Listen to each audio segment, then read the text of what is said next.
আসসালামু আলাইকুম প্রিয় শিক্ষার্থীবৃন্দ, কেমন আছো তোমরা সবাই? আশা করি আল্লাহ তাআলার অশেষ রহমতে সকলেই ভালো আছো।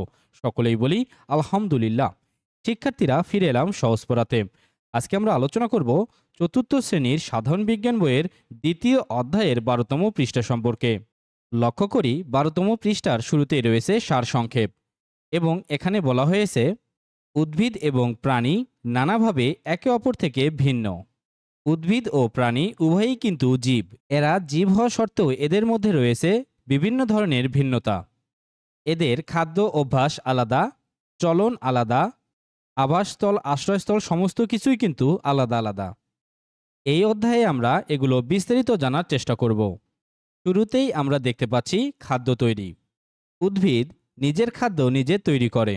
প্রিয় শিক্ষার্থীবৃন্দ, উদ্ভিদ কিভাবে নিজের খাদ্য নিজে তৈরি করে তা আমরা ইতিমধ্যে জেনে এসেছি। মূলত সূর্যের আলোর উপস্থিতিতে উদ্ভিদের শরীরে খাদ্য তৈরি হয়, যা আমরা নিচের চিত্রে দেখতে পাচ্ছি। প্রাণী নিজের খাদ্য নিজে তৈরি করতে পারে না। এর অর্থ হচ্ছে প্রাণীর শরীরে খাদ্য উৎপন্ন হয় না উদ্ভিদের মতো। প্রাণীকে আলাদা করে খাদ্য গ্রহণ করতে হয়। খাদ্যের জন্য প্রাণী বিভিন্ন উদ্ভিদ এবং প্রাণীর ওপর নির্ভরশীল। যেমন আমরা মানুষ বিভিন্ন ধরনের খাবার খেয়ে থাকি। আমরা অনেক সময় খাবার খাওয়ার জন্য উদ্ভিদের উপরও নির্ভরশীল হই, আবার বিভিন্ন প্রাণীর উপরও নির্ভরশীল হয়। নিচের চিত্রে আমরা দেখতে পাচ্ছি কোনো একটি বাঘ কোনো একটি প্রাণীকে খাদ্য হিসেবে গ্রহণ করছে। মূলত বনের হিংস্র পশু পাখিরা বিভিন্ন ধরনের প্রাণীর ওপর খাদ্যের জন্য নির্ভরশীল হয়ে থাকে। এরপর আমরা দেখতে পাচ্ছি দেহের বিভিন্ন অঙ্গ বা অংশ।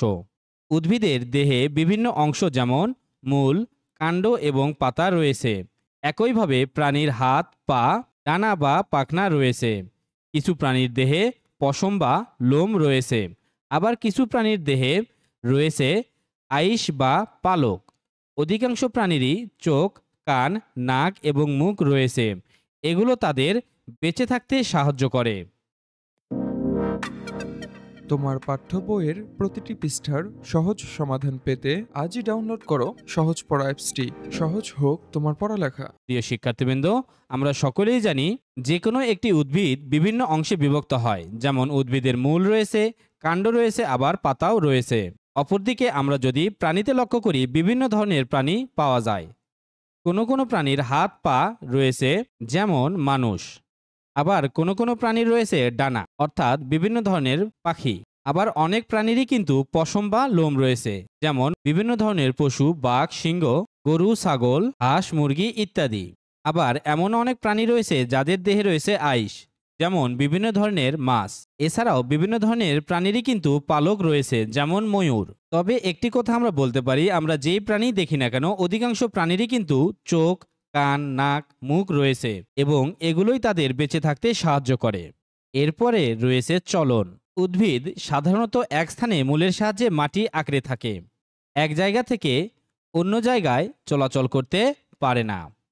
বেশিরভাগ প্রাণী হাত, পা, ডানা বা পাখনা ব্যবহার করে নিজেরাই চলাফেরা করতে পারে।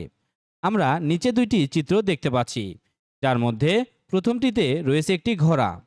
আমরা সকলে জানি ঘোড়া একটি প্রাণী। ঘোড়া ছাড়াও আরও অনেক প্রাণী রয়েছে যারা অবাধে চলাফেরা করতে পারে। এরপরে পাশের চিত্রে আমরা একটি গাছ দেখতে পাচ্ছি।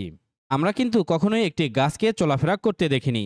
মূলত উদ্ভিদ মূলের সাহায্যে মাটি আঁকড়ে ধরে এক জায়গায় স্থির থাকে। অর্থাৎ বলতে পারি উদ্ভিদ কোনো চলাফেরা করতে পারে না। আমরা বলতে পারি মূলত উদ্ভিদ এবং প্রাণীকে আলাদা করার অন্যতম একটি বৈশিষ্ট্য হচ্ছে চলন। এক কথায় আমরা বলতে পারি প্রাণী চলাফেরা করতে পারে, কিন্তু উদ্ভিদ কখনোই চলাফেরা করতে পারে না। তাই আমরা বলতে পারি উদ্ভিদ এবং প্রাণী নানাভাবে একে অপরের থেকে ভিন্ন। প্রিয় শিক্ষার্থীবৃন্দ, আমাদের ক্লাসগুলো তোমাদের কেমন লাগে অবশ্যই লাইক এবং কমেন্ট করে জানাতে ভুলবে না। আজকে এ পর্যন্তই। দেখা হবে পরবর্তী ক্লাসে। ততক্ষণ পর্যন্ত সুস্থ থাকবে, ভালো থাকবে এবং সহজ পড়ার সঙ্গে থাকবে। আল্লাহ হাফেজ।